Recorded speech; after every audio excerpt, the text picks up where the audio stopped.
Olá, meu amigo! Seja mais uma vez bem-vindo ao estudo da lição. Agora vamos estudar o ministério na igreja do Novo Testamento. É a lição 9. Nós estamos numa progressão, Estudamos o Antigo Testamento, depois 2 semanas para o ministério de Jesus e agora chegamos no ministério da igreja. Como se comportavam aqueles que conheceram Jesus pessoalmente? Qual foi a organização da primeira igreja, aquela igreja liderada pelos próprios apóstolos? É o que nós vamos ver, é o tema da lição aqui. Então, na parte de domingo, nós temos um panorama geral sobre a igreja primitiva. Nós temos uma visão do todo. Qual que era o espírito? Quais eram os princípios? Então, na parte de segunda e de terça, nós temos o exemplo de 2 pessoas que viveram e congregaram naquela igreja, que é Dorcas e Paulo. E aí na parte de quarta e quinta, nós temos conselhos de 2 pessoas que congregaram naquela igreja, que é Paulo e Tiago. Você entendeu? Fizemos aqui, professor, uma visão, um panorama central, aliás, um panorama geral da lição, que está dizendo na parte de domingo uma visão da igreja primitiva, uma visão do contexto, uma visão geral. Depois, segunda e terça, exemplo de vida de 2 pessoas, Dorcas e Paulo. Quarta e quinta, o conselho de 2 pessoas também, Paulo e Tiago. O verso para memorizar é um dos versos centrais do assunto desse trimestre. A religião pura e sem mácula para com o nosso Deus e Pai é esta: visitar os órfãos e as viúvas nas suas tribulações, e a si mesmo guardar-se incontaminado do mundo. Tiago 1:27. Então, ele está falando que teologias, ideias, filosofias, isso está correto. Só que não basta isso, a religião. A religião não pode ser uma religião formal, uma religião intelectual apenas. A religião pura e sem mácula é esta: visitar órfãos e viúvas nas suas tribulações. Então é só ação social, Tiago? Não.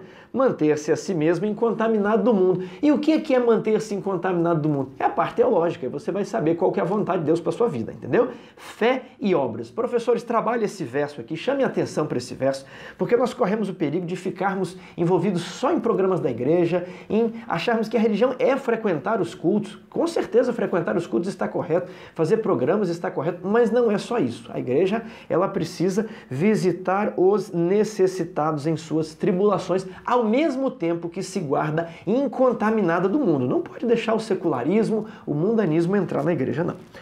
Na igreja primitiva era assim, ok? Eles estavam visitando os órfãos e viúvas e se mantendo incontaminados do mundo.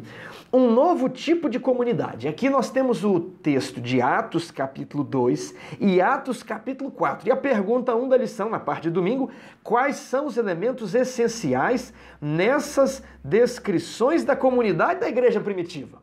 Vamos conferir? Atos capítulo 2, verso 42. E perseveravam na doutrina dos apóstolos e na comunhão, no partir do pão e nas orações. Então, primeiro ponto que eu gostaria de destacar. Aliás, vamos ler o 43. Em cada alma havia temor, e muitos prodígios e sinais eram feitos por intermédio dos apóstolos. Então, quais pontos eu gostaria de destacar? Primeiro, no 43. Em cada alma havia temor. Eles tinham fé. Uma fé que ardia o coração. Uma fé de quando eles chegavam na igreja e o pregador se levantava, eles pensavam: é agora o sermão, é agora que será dada a palavra. E quando o pregador lia um texto da Bíblia, o coração ardia, como aqueles discípulos do caminho de Emaús. Não nos ardia o coração enquanto ele nos explicava a Bíblia? Entendeu? Eles estavam reavivados. Aliás, eles estavam avivados. Agora no verso 42. E perseveravam na doutrina dos apóstolos e na comunhão, no partir do pão e nas orações. Aqui nós vemos que eles estavam reformados, ou seja, reavivamento no verso 43. Em cada alma havia temor, reavivamento. Verso 42. E perseveravam na doutrina dos apóstolos. Reforma. Por quê? Porque eles não ouviram a doutrina dos apóstolos e se esqueceram. Não, eles perseveraram, eles lutaram, eles tentaram praticar, eles tentaram modificar a sua conduta, eles tentaram modificar o seu comportamento para viver em comunhão, no partir do pão, nas orações e tantas outras coisas mais que os apóstolos ensinaram. Então nós temos aqui no 42, 43, reavivamento e reforma. Duas características que eu destaco. Agora, a lição vai focar mais numa terceira característica que eu coloquei aqui na minha resposta. Vamos ler aqui, ó, 44. Todos os que creram estavam juntos e tinham tudo em comum. Olha essa palavra, tudo em comum. Ela lembra até de uma palavrinha muito conhecida, né? Comunismo. 45.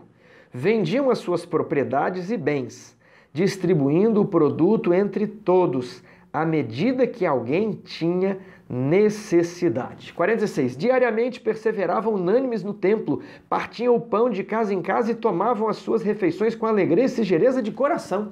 Olha que maravilhoso, que lindo! Isso aqui é realmente o exemplo de uma comunidade viva, é de uma planta que está soltando folhas verdes, que está crescendo. Não uma planta doente, não uma igreja doente, mas uma comunidade verdadeiramente viva, eficaz e eficiente. Vamos agora para o capítulo 4, verso 32.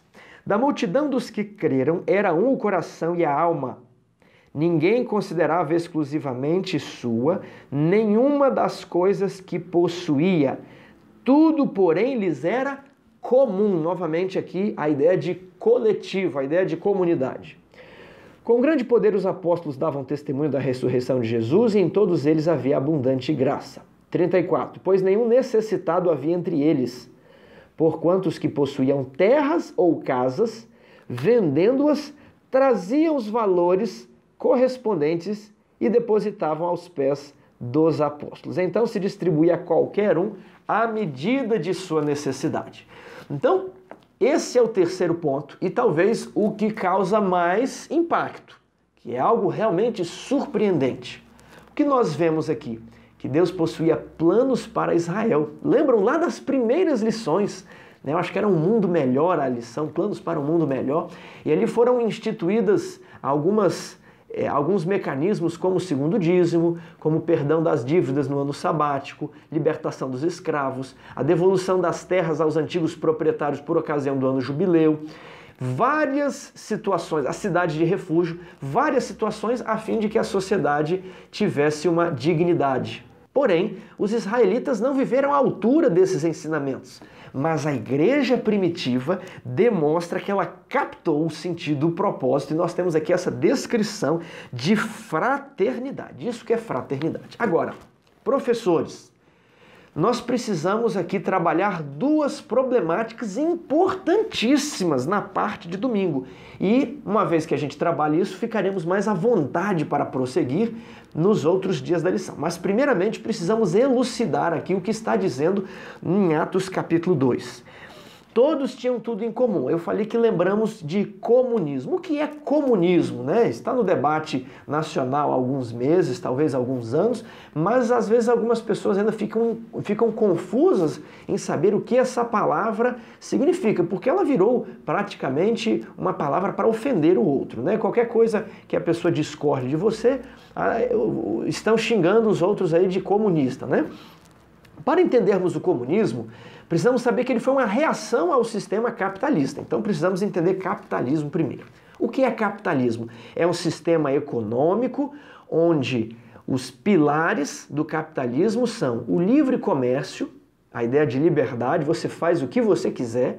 Se você quiser trabalhar, você trabalha. Se você quiser trabalhar mais, você trabalha. Se você não quiser trabalhar, você não trabalha, mas vai colher os frutos, ok? E ele se baseia ali, talvez a maior expressão aí do sistema capitalista seja a propriedade privada. Então, dentro da sua propriedade, que você pagou por ela, que você trabalhou por ela, você é livre para fazer o que você quiser, desde que não quebre as leis do seu país, desde que não contrarie ali, não faça aquilo que a lei proíbe, você pode fazer qualquer coisa, você pode produzir, você pode criar bens, você pode criar serviços, você é livre para falar, livre para professar. Aqui eu já estou expandindo a questão da liberdade do comércio, né, para as economias ocidentais que promulgam aí uma liberdade de expressão, liberdade religiosa. Então o capitalismo ele tem a ver com essa liberdade. Ele é um sistema perfeito? Com certeza não. Ele vai ser o sistema do céu? Não, não vai ser o sistema do céu. Mas é o menos pior que temos aqui e é o que mais está lidando com a ideia de liberdade. E para nós adventistas, você sabe como é importante a liberdade religiosa, a liberdade de adorar a Deus no dia de sábado. Então esse aqui seria o sistema econômico capitalista. O que é o comunismo? Qual o país que o pratica? O comunismo, na verdade, ele existe enquanto doutrina, porque dizem que ele nunca foi, na verdade, estabelecido por completo. Houve tentativas, mas ele nunca foi implantado em definitivo. Porque na maioria dos experimentos comunistas, né, ou socialistas, ele não se chegou à fase do comunismo. Você tem, então, uma sociedade capitalista que oprimia os pobres, causava distorções, né? Causava classes sociais, e aí alguns teóricos como Karl Marx, eles disseram que essa sociedade capitalista precisava ser superada, como? Por meio das lutas de classes. Então, os operários lutariam contra os donos das fábricas e depois dessa luta eles conseguiriam tomar os meios de produção, as propriedades agrícolas, as propriedades industriais, e então eles transformariam essa propriedade privada numa propriedade coletiva, na qual tudo seria em comum. Olha só como que isso aqui parece com o texto ali de Atos. Tudo seria em comum, todos os bens seriam coletivos, pertencendo ao Estado. E o Estado ele iria intervir na economia de modo a tentar permitir que todas as classes fossem se tornando iguais, ok? Todos seriam iguais, ninguém seria mais dono de nada, não haveria o fazendeiro e o peão que trabalha para o fazendeiro, não, todos teriam um pedaço de terra e seriam iguais, não haveria classes sociais. Por fim, depois que essa situação houvesse se estabilizado, então todas as classes seriam iguais, ou seja, haveria uma só classe, então não haveria mais distinção de classe. O Estado também, ele iria se dissolver, não haveria mais Estado, então nós viveríamos uma utopia. Agora note que no comunismo não poderia haver religião. Por quê? Porque a religião é um instrumento de opressão do dominante sobre o dominado. Então essa ideia comunista, ela tentou ser implantada na Revolução Bolchevique, ali na Rússia. Vocês lembram? Em 1917. Vladimir Lenin estava ali na Rússia, então foi incitado algumas rebeliões, alguns operários tomaram as fábricas, o controle das fábricas, eles tomaram o palácio do czar, eles então baniram o czar e depois assassinaram a família do czar. Então, eles dizem o seguinte, se nós fizermos paz, nós nunca conseguiríamos eliminar as classes sociais. Então, os menos desfavorecidos precisam tomar o poder à força, eles precisam tomar as indústrias, as propriedades à força, e depois eles vão dividir tudo entre si, como se não existisse a nossa natureza pecaminosa, má egoísta, né? Vão dividir tudo entre si, e então haveria uma sociedade utópica, coletiva, onde não haveria propriedade privada e todos seriam iguais. Será que essa é a realidade bíblica? Será que é isso o que Atos 2 está ensinando? Primeiro ponto de distinção aqui de Atos 2 e a ideia de comunismo é que em Atos 2 as pessoas vendiam as suas terras liberalmente. Elas não eram obrigadas pelos apóstolos. Os apóstolos não estavam exigindo, olha, você já vendeu sua propriedade? Venda e coloca o dinheiro aqui, como muitas igrejas hoje fazem. Olha, o seu carro, venda o seu carro e coloca aqui. Não havia essa obrigação. Eles vendiam de bom coração. Eles davam alimento porque eles queriam ser gentis. Então, primeiro ponto, a liberdade era preservada. No sistema comunista, não existe liberdade. Ninguém pode falar, eu não queria vender minha propriedade. Não tem essa, você vai ter que participar. No sistema comunista também não existe a ideia de liberdade religiosa. Não, o Estado é a única organização que vai comandar as ideias e as filosofias do seu povo. Agora, vejam esse impressionante texto aqui de Ellen White, que está em Testemunhos para a Igreja, volume 4, página 552.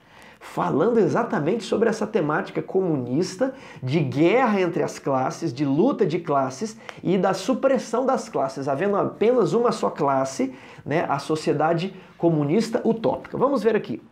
Não é plano de Deus que a pobreza desapareça do mundo. As classes sociais jamais deveriam ser igualadas, pois a diversidade de condições que caracteriza os seres humanos é um dos meios pelos quais Deus tem pretendido provar e desenvolver o caráter. Então vejam aqui, a ideia de haver pobres e ricos é um dos meios pelos quais Deus prova o coração daqueles com os quais Deus abençoou com posses, com patrimônio. Olha, você tem a oportunidade de ajudar o teu irmão, de praticar a filantropia. Você vai fazer isso? Deus conhece o coração, Deus sabe que a riqueza pode ser a tentação para uns, a ruína de uns, não a ruína de outros, mas Ele prova os corações. É um dos meios de Deus demonstrar que as pessoas podem servir ao seu semelhante, de acabar com o egoísmo. Veja o que tem acontecido na Europa. A Europa é uma sociedade altamente desenvolvida, onde as pessoas estão acumulando ócio. Do ócio elas vão para o entretenimento, porque elas todas têm uma boa condição, o governo cuida muito bem delas, e a religião tem se extinguido na Europa. O temor de Deus tem desaparecido, porque ninguém tem mais falta de nada. Então, a abundância de recursos ou a falta de recursos é um dos meios que Deus utiliza para provar o nosso coração. Muitos, voltando ao texto, muitos têm insistido com grande entusiasmo que todos os homens devem ter parte igual nas bênçãos temporais de Deus. Mas este não era o propósito do Criador. Cristo afirmou que sempre teremos os pobres conosco. Continuando, os pobres, bem como os ricos, são comprados por seu sangue. E entre os seus professos seguidores, na maioria dos casos, os primeiros os servem com singeleza de propósito, enquanto os últimos estão constantemente colocando as suas afeições nos tesouros terrenos.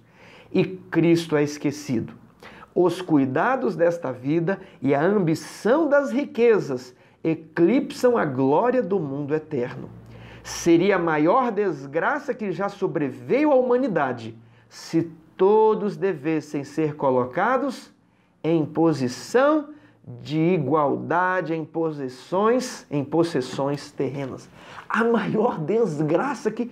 Olha que texto incrível, Testemunhos, volume 4, página 552. E o que nós mais ouvimos falar hoje na mídia é uma ideia de igualdade. Olha, a desigualdade social, a desigualdade na distribuição das riquezas é muito grande. Isso é triste. Não é plano de Deus que existam miseráveis, mendigos, nada disso. Pessoas passando fome, não é isso que o texto está dizendo.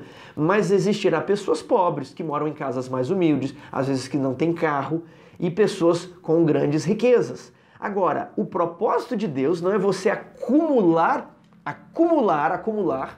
como você tem grandes bilionários com riquezas infinitas e que nem sabem o que fazer com o dinheiro e gastam dinheiro de um modo fútil. Isso não está no plano de Deus, como também não está no plano de Deus a ideia de miséria. Mas aqui, a maior desgraça se todos devessem ser colocados em posições em igualdade em possessões terrenas. Então, o que nós precisamos buscar é que todos tenham uma dignidade humana, tenham recursos, e não simplesmente a igualdade das classes, a igualdade de possessões. Todos os experimentos sociais, principalmente na União Soviética, que buscaram isso, eles colocaram todos em igualdade de miséria, com longas filas atrás de alimento. Então, nós temos a ideia de que comunismo não combina com cristianismo. Não é essa a ideia de Atos 2, porque no comunismo não há liberdade e Deus não quer uma igualdade de classes. Isso causaria muito mal. Agora, então o cristianismo é capitalista? Não, não é isso. O capitalismo tem os seus desvios, a busca desenfreada pelos lucros, como lemos aqui no texto. Olha, os ricos e os pobres são comprados pelo seu sangue, mas os pobres têm mais o temor do Senhor, porque os ricos acabam se esquecendo de Deus. Então, nenhum dos dois sistemas ele é aprovado pelo céu. Porém, no capitalismo existe a ideia de liberdade, onde nós podemos professar a Deus, e um dia Jesus vai voltar e destruir todos os sistemas terrestres. Agora, a parte de domingo é muito rica, isso aqui tem que ser comentado. Eu estou ficando mais tempo na parte de domingo, professor, mas é o que vai te dar trabalho, é o que vai ter dúvida na cabeça dos alunos. Talvez você não vai precisar de falar essa explicação toda de comunismo, capitalismo, mas eu estou explicando aqui para você que está buscando um aprofundamento. Segundo ponto aqui, temos nós que vender a nossa propriedade também, depositar aos pés da igreja? Ah, não, isso foi naquela época, isso foi na época dos apóstolos lá. Será? Ah, isso foi na época do início da igreja adventista. Será? Tem muita gente também que fica provocando, sabe? Olha, a igreja tem tanto bem, vocês deveriam distribuir os bens para dar aos pobres. Eu pergunto, você que está falando isso, que está criticando os irmãos, né?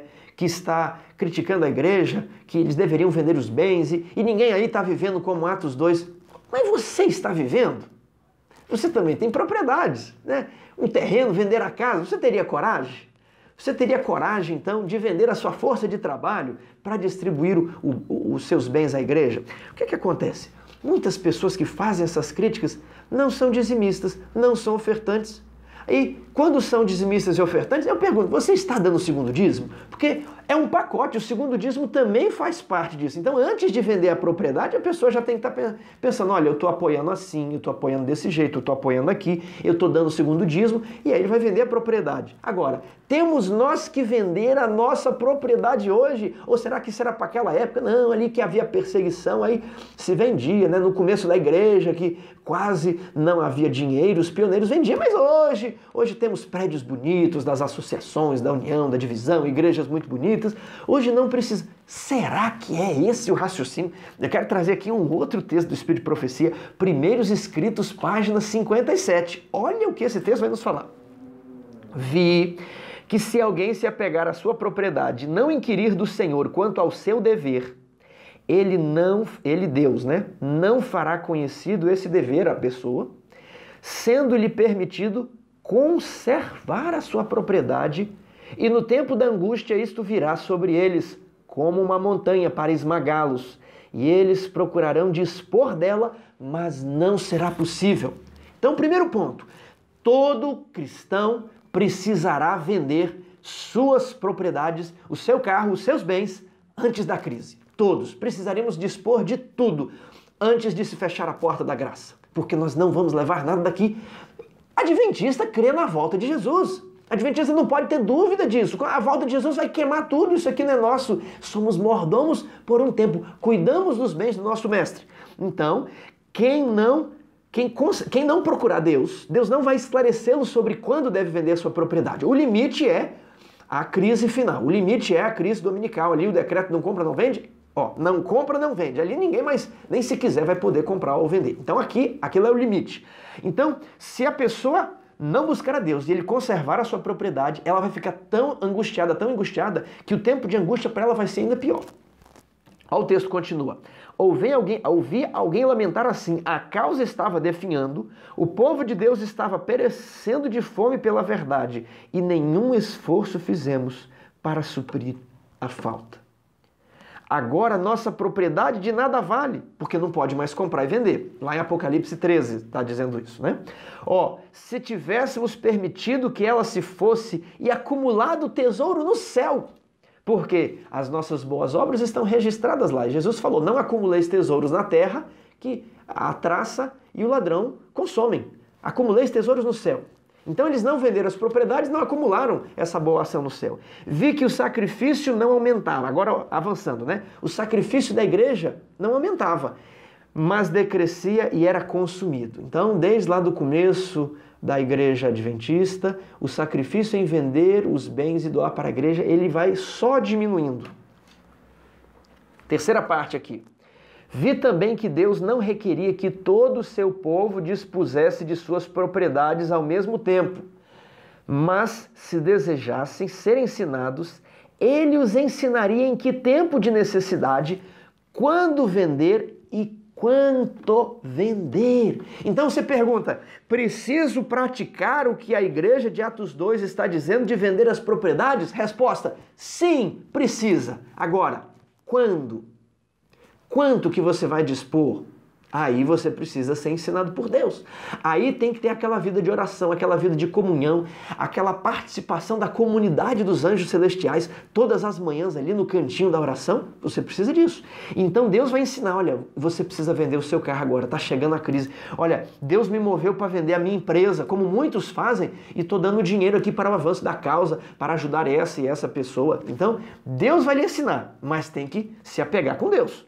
De alguns se tem pedido no passado que despusessem de suas propriedades para sustentar a causa do advento, enquanto a outros tem sido permitido conservá-las até o tempo da necessidade.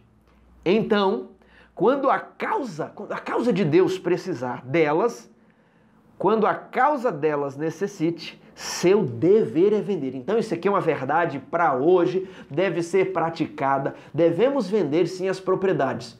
Não todo mundo junto. Não ao mesmo tempo, mas Deus vai ensinar qual será o momento. Então, vencido esses dois pontos aqui, esse texto de Atos, ele é um dos textos até principais do trimestre destes meus pequeninos irmãos, tenho eu que vender os meus bens para ajudar os outros ou não. Então, vencido isso aí, esse panorama geral da igreja do primeiro e do segundo séculos, vamos aqui para o ministério e testemunho de Dorcas. Quem era Dorcas? Dorcas era uma mulher que ajudava muito as pessoas da igreja. Ela talvez tinha alguma fonte de sustento e dava sua força de trabalho para fazer roupas, para ajudar as pessoas que não tinham o que comer. Agora, lembre-se que naquela época a roupa não era você pegar, dobrar um tecido assim, costurar e fazer uma saia. Não. A pessoa tinha que pegar os fios, alguns até fabricavam os fios, e elas iam lá no tear, né? Passavam um fio aqui, pegava o tear e batia. Aí passa o fio de volta, o novelo, e bate. E você fabrica o tecido para depois costurar.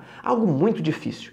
E Dorcas, diz a Bíblia aqui em Atos 9,36, que ela era notável. Ou seja, a boa fama dela se espalhou. Lembram lá de Isaías 58? A tua justiça irá diante de ti. Então, o trabalho que ela fazia era amplamente divulgado, tanto entre cristãos e pagãos. Mas um dia ela morreu e as pessoas ficaram tão tristes que não a sepultaram. Eles colocaram ela num lugar, lá numa sala, e foram a outra cidade e falaram, apóstolo Pedro, uma irmã preciosa morreu, veja o que o senhor possa fazer por nós. Pedro foi lá, orou e ela ressuscitou. Agora, veja a pergunta da lição aqui. Sua vida e ministério poderiam ser descritos em um formato semelhante a esse verso? Como você gostaria que as pessoas o descrevessem? Imagine que você está ali deitado numa sala, né? Numa cama, várias pessoas ao seu redor. É o dia do seu sepultamento. Você morreu. E se uma coisa é certa na vida é a morte. Então você morreu e as pessoas estão ali no seu velório. O que elas vão conversar? Imagine, o que elas estão conversando? Ah, o Tiago era uma pessoa muito agradável, uma pessoa gentil, ele ajudava. Ou o Tiago era um reclamão, só reclamava, era uma pessoa bruta, não era gentil, não dava bom dia. O que eles estão falando? O que a sua família vai estar falando? Olha, ainda bem que descansou, que ninguém mais aguentava, né? O vovô. Você vai ser talvez um vovô, uma vovó. Ainda bem que ele estava tão egoísta nos últimos anos de vida dele. O que estarão, né, falando de você? Eu gostaria de fazer um paralelo aqui entre Dorcas e Georão. Então as pessoas ficaram com muita saudade quando Dorcas morreu, que foram até pedir que Pedro a ressuscitasse. Agora, o que acontece quando Georão morreu? 2 Crônicas, capítulo 21, 19 e 20. Verso 19. Aqui fala que ele estava doente e estava tão mal que as entranhas lhe saíram e ele morreu com terríveis agonias. O seu povo não lhe queimou aromas, como se fez a seus pais. Era ele da idade de 32 anos quando começou a reinar e reinou 8 anos em Jerusalém. E se foi sem deixar de si saudades. Sepultaram-no na cidade de Davi, porém não nos sepulcros dos reis. Que diferença com o sepultamento de Dorcas, ou quase sepultamento. Isso aqui está em 2 Crônicas, capítulo 21, 19 e 20. Ali eles ficaram com saudade de Dorcas, que pediram a sua ressurreição. Georão se foi sem deixar saudades. Que tipo de vida você está vivendo? Quando você morrer, o que vão falar de você no seu sepultamento? Pense nisso. Pergunta da nota de rodapé: como podemos deixar um melhor legado de serviço? Considerando a história dessa mulher e também a história de Georão, quais são suas habilidades práticas para usar no serviço às pessoas?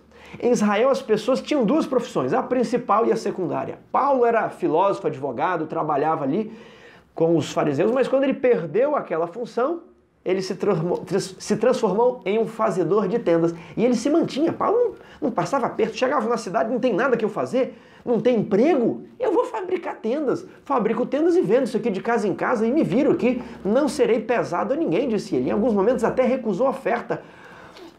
Quando que ele aprendeu a fazer tendas?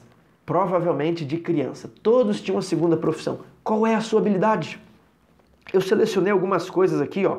Habilidade de costura, costureira, cozinheira, mecânico, marceneiro, vendedor, contador, músico, eletricista, encanador. O que você exercitou, está exercitando aí para ter uma segunda profissão? Ah, eu só sei mexer com papel escritório. Seria bom que tivesse uma outra coisa.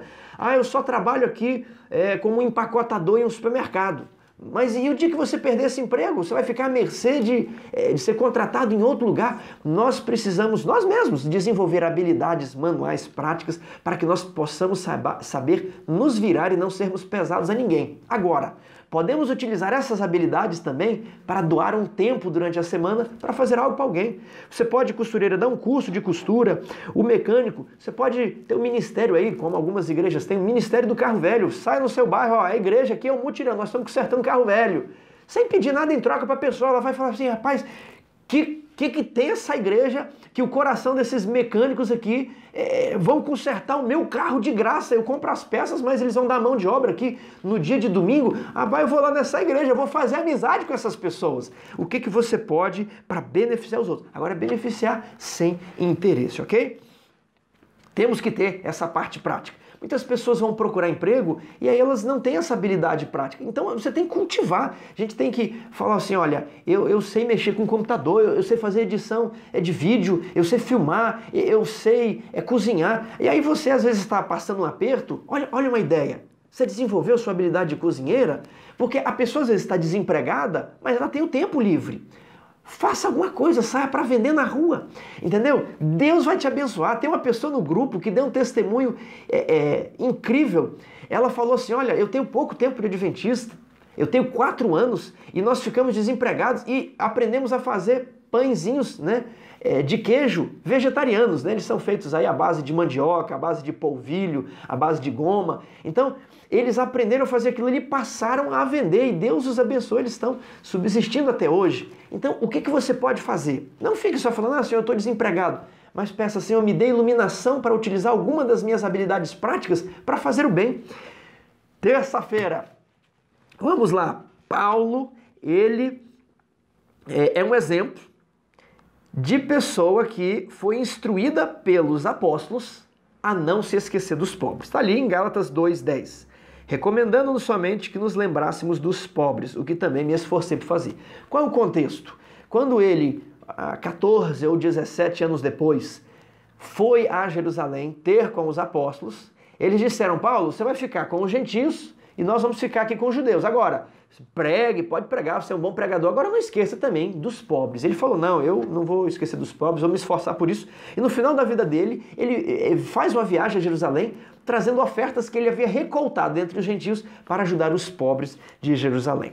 Só que agora, em 2 Coríntios 8, 7 a 15, nós encontramos alguns princípios. Quais são esses princípios? 2 Coríntios capítulo 8, verso 7. Como, porém, em tudo manifestais superabundância, tanto na fé e na palavra, como no saber, e em todo cuidado, e em nosso amor para convosco, assim também abundeis nesta graça. Ou seja, assim também que vocês sejam abundantes em doações, em ajuda. Agora, verso 11 e 12. Como é que as pessoas deveriam doar? completai agora a obra começada, para que, assim como revelastes prontidão no querer, assim a leveis a termo, segundo as vossas posses. Quem tem mais, dá mais. Quem tem menos, dá menos. Porque, e se eu não tenho nada? E se eu não tenho nem muito nem pouco? Verso 12. Porque se a boa vontade será aceita conforme o que o homem tem, e não segundo o que tem. Então, você não tem muito? Não. Você não tem pouco? Não. Agora, você tem tempo livre? Ah, tempo livre eu tenho. Você tem força de trabalho? Então dá sua força de trabalho. Não precisa sempre dar dinheiro e comida. Você pode trabalhar, você pode doar o seu tempo. Agora, no verso 13. Porque não é para que os outros tenham alívio e vós sobrecarga, mas para que haja igualdade. Aqui não é para ninguém ficar folgado, ok? Ah, a gente vai fazer um junta-panela, aí eu deixo o tempo com os filhos, o tempo com o esposo, o tempo do meu estudo pessoal e faço isso. E muitas pessoas estão ali, folgadas, né? Ele não ajudou a trazer alimento, ele não ajudou a esquentar a comida, aí ele não ajudou a servir, ele não ajudou a lavar a louça, ele também não ajudou a limpar a cozinha, não ajudou nada, ele ficou folgado. Não é esse o propósito. Olha, não é para que os outros tenham alívio. Não é para você trabalhar, dar o dinheiro para que agora o outro vai ficar folgado. Não, é para que haja igualdade, para que haja dignidade aqui. Então, essa igualdade aqui não é a igualdade de classe, ok? É a igualdade de dignidade. Senão a Bíblia vai se contradizer com outra parte lá. Outro texto interessante aqui, 2 Tessalonicenses, nesse contexto, esse texto não está na lição. 2 Tessalonicenses, capítulo 3, verso 10 e 11. Porque quando ainda convosco vos ordenamos isso. Se alguém não quer trabalhar, também não coma. Pois de fato estamos informados de que entre vós há pessoas que andam desordenadamente, não trabalhando, antes se intrometem na vida alheia. A elas, porém, determinamos e exortamos no Senhor Jesus Cristo, que trabalhando tranquilamente, comam do seu próprio pão.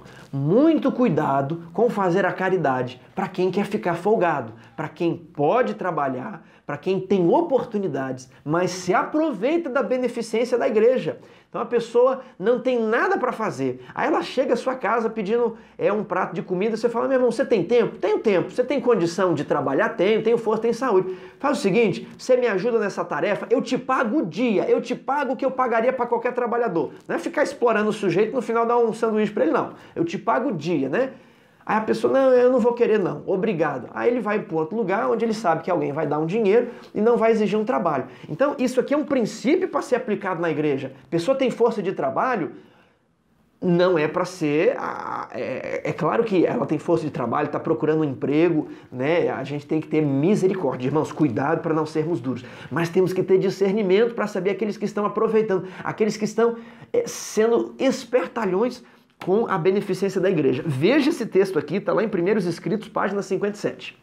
Vi que a mensagem, vendei os vossos bens e dai esmola, não tem sido apresentada por alguns em sua clara luz, e o objetivo das palavras de nosso Salvador não tem sido claramente apresentado. O objetivo de vender não é dar aos que podem trabalhar e sustentar-se a si mesmos, mas para espalhar a verdade. É um pecado sustentar e favorecer a indolência dos que podem trabalhar. Devemos ajudar os que estão desempregados? Sim. Agora, não é para alimentarmos a indolência. Meu amigo, movimente-se. Você está com dificuldade, você está desempregado, vá alguém da sua igreja que tenha posses, que tenha inteligência financeira e fala: o que eu posso fazer? Porque eu já procurei emprego e não consigo. Eu sei fazer isso. Ou eu não sei fazer nada. Você pode pagar um curso para mim? O que você pode me ajudar? Movimente-se. Você está novo, 20, 30, 40 anos, você não tem problema de saúde, se movimenta bem? Então, arranje alguma coisa para fazer, ok? E não podemos alimentar a indolência com os recursos que são vendidos para ajudar o progresso do Evangelho. Vamos aqui para a pergunta de rodapé. Como devemos priorizar nossas doações quando não podemos doar a todas as causas, nem a todas as necessidades apresentadas? Lá no Sermão da Montanha diz assim: dá todo o que te pede. Aí você vai andando pelo centro de São Paulo, tem tanta pessoa pedindo que você fala: se eu for dar todo o que me pede, eu vou ficar sem salário. Como que eu vou fazer? A ideia é a misericórdia. Você tem que ser misericordioso, entendeu? não é ser o bobo aqui, porque senão os bandidos vão sempre te assaltar, você vai dar tudo que você pede e aí não vai ter nada. Não é essa a ideia, senão a coisa fica impraticável. Então, como que eu vou praticar? Você vai ter o bom senso, você vai ser misericordioso, você vai dar tudo que você, até onde você pode. Também você não pode, né, ficar sem comer, que aí você morre, aí não resolveu de nada. Então, como priorizar? Lá em Gálatas, capítulo 6, verso 10, temos uma resposta. Por isso, enquanto tivermos oportunidades, façamos o bem a todos, mas principalmente aos da família da fé. Priorize as pessoas da família da fé. Entendido? O bem você faz a todos, de preferência aos que estão necessitados na fé.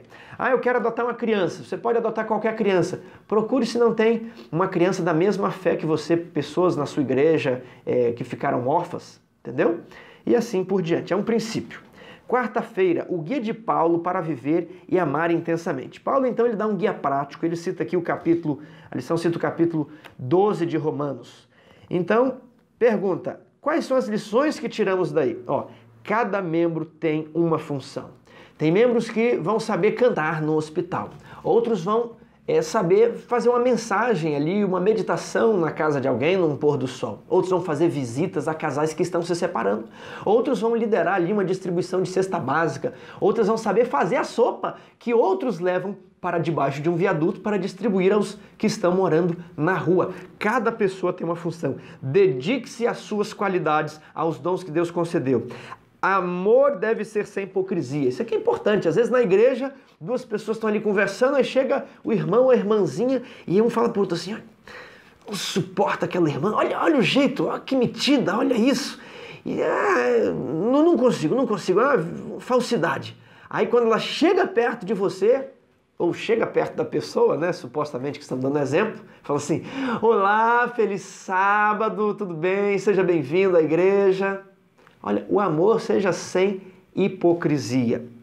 Compartilhar as necessidades dos santos. Hospitalidade. Abençoar, não amaldiçoar, não pagar o mal com o mal. Então é uma série de conselhos. Você, professor, destaque um conselho, explore aquele um com a sua igreja. Aquele que é sua classe, você acha que é sua classe, precise mais.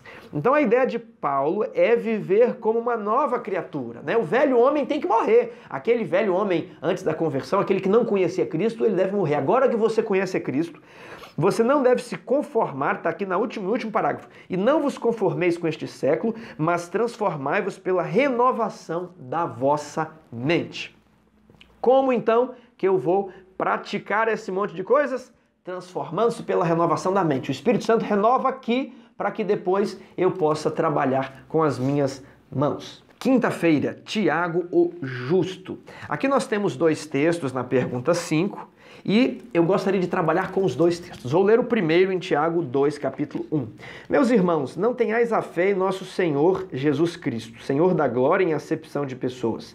Se, portanto, entrar na vossa sinagoga algum homem com anéis de ouros nos dedos, em trajos de luxo, e entrar também algum pobre mendigo, e tratardes com deferência o que tem os trajes de luxo, e lhe disserdes, tu assenta-te aqui em lugar de honra, vem aqui para o primeiro banco, para a plataforma, e disserdes ao pobre, tu fica ali em pé, ou assenta-te aqui embaixo do estrado dos meus pés. Não fizestes distinção entre vós mesmos, não vos tornastes juízes, tomados de perverso pensamento. Aí você está lá na igreja, a igreja lotada, programação especial, aí você olha para trás, aí chega ali o irmãozinho, você falou, bem feito, quem mandou? Avisaram o dia inteiro que ia ser 6:45, que era para chegar. Eu cheguei 30 minutos para 7 para pegar lugar. Eu peguei lugar. Agora o outro chegou para trás e não pegou lugar não, né? Quem mandou chegar atrasado? Às vezes a visita, eu não vou dar lugar para... Só que aí chega uma visita que tem assim, deputado, né, antes do nome, juiz, prefeito, empresário, seu fulano de tal. E aí quando aquela pessoa chegou, olha, aí você cutuca, né, que tá, olha quem chegou ali atrás, é o doutor juiz, é o doutor deputado, vamos levantar aqui, vamos levantar, chamar ele para sentar aqui no primeiro lugar. Isso acontece. Esse aqui é o que está falando. Olha, o pobre você deixa lá em pé, né? O pobre nem é convidado para almoçar depois. Não, mas o deputado, o empresário, o homem rico que está usando terno e gravata. Então, Não devemos fazer isso, irmãos. Se isso já aconteceu, vamos deixar para trás, mas vamos tentar tratar todos igualmente. Agora, o outro exemplo, no capítulo 5, verso 1 a 5. E aqui nós vamos encerrar com esse texto, esse é o texto para encerrar. Veja só, atendei agora, ricos, chorai, lamentando por causa das vossas desventuras, que vos sobrirão. Muitos ricos sofrem, porque aqueles que procuram a riqueza, a si mesmos se transpassaram com muitos males. Por quê? Primeiro, fica à mercê de bandidos, fica à mercê de vãs suspeitas se estão roubando, fica inseguro que aquele lote que ele comprou lá no centro de uma cidade ali do interior, se alguém não invadiu, e aí se alguém não está construindo, ele não está sabendo. Então, ele fica cheio dos cuidados dessa vida. Verso 2, as vossas riquezas estão corruptas. Pior, esses ricos aqui, eles conseguiram dinheiro por meios ilícitos. E as vossas roupagens comidas de traça. O vosso ouro e a vossa prata foram gastos de ferrugens. E a sua ferrugem há de ser por testemunho contra vós mesmos. E há de devorar como fogo as vossas carnes. Tesouro acumulaste nos últimos dias. Eis que o salário dos trabalhadores que ceifaram os vossos campos e que por vós foi retido com fraude está clamando. E os clamores dos ceifeiros penetraram até os ouvidos do Senhor dos Exércitos. Aqui é muito cuidado, aqui é uma advertência para os que têm posses hoje. Cuidado com o emprego das suas riquezas. Não põe o coração nessas coisas aqui da terra. Nós estamos aguardando a volta de Jesus. A volta de Jesus significa que nós vamos embora daqui. Nós vamos para um outro lugar. Você já viu como a vida aqui é miserável? Aqui fala assim, a traça está comendo o seu ouro, a ferrugem está consumindo ali a sua prata. A gente não entende muito bem o que é isso, porque as nossas moedas é moeda papel, aquelas moedinhas ali nem de prata são. Agora, sabe aquele carro novo que você comprou? Aquele que saiu brilhando da concessionária, os pneus estavam pretinhos. Aí você andou com um pouco, o pneu fica sujo, amarelo. O carro, a pintura não tem mais aquele brilho. Aquela alegria que você tinha do carro novo, agora o carro está encrencado. Se você pôs o coração no carro, você fica triste, porque aqui tudo se consome. Aquela casa nova que você comprou, aquele apartamento, aquela casa que você construiu, a casa dos seus sonhos, que você pintou com as cores que você queria, aí já começa a dar aqueles traços pretos onde a chuva escorre, infiltração, descascar, os eletrodomésticos de última linha que você comprou há 10 anos atrás, eles estão quebrando e você fica triste, você pensa, para eu ficar alegre, eu tenho que comprar mais eletrodomésticos, eu tenho que comprar aquela camisa que você achou super demais, aquela camisa que você ficou tão feliz, essa camisa eu vou cuidar, que eu quero usar ela por muito tempo. As coisas aqui estragam. Tudo se consome, a prata come tudo. Então, você precisa pensar na vida celestial. Você precisa pensar na vida do além. Porque quando nós colocamos o coração no carro, na casa, na roupa, nós vamos ser sempre desapontados. Então Jesus fala, venda as coisas aqui, dê aos pobres, eu vou cuidar de você, nada vai te faltar. A vida aqui não consiste na abundância de bens que o homem possui, mas a vida eterna você vai ter ouro nas ruas para você pisar em cima do ouro, você vai ter a eternidade, você vai ter a vida imortal, você nunca mais vai se entristecer, você nunca mais vai sofrer, você não vai ver mais pessoas sofrendo. Essa é a vida que vale a pena ser seguida quando Jesus voltar. Nós temos então que ter em mente que todos os bens que temos pertencem a Deus. Essa câmera não é minha, ela está comigo, eu posso fazer um mau uso dela, mas estamos aqui gravando os vídeos, ela está dedicada ao Senhor. Tudo que temos, o nosso carro, a nossa casa, os nossos bens, o nosso salário, é para ser dedicado a Deus, para o avanço da verdade e para saciar a necessidade dos mais pobres. Não vai te faltar nada, nunca vi o justo desamparado, nem a sua descendência mendigar o pão. Viva a religião pura e verdadeira, que é visitar órfãos e viúvas em suas necessidades. E meu querido irmão, mantenha-se incontaminado do mundo, porque quando Jesus voltar, você vai abrir os braços e dizer, esse é o nosso Deus, a quem aguardávamos, e Ele nos salvará. E nós iremos para o céu, ter a vida, viver a vida que vale a pena ser vivida. Que Deus te abençoe.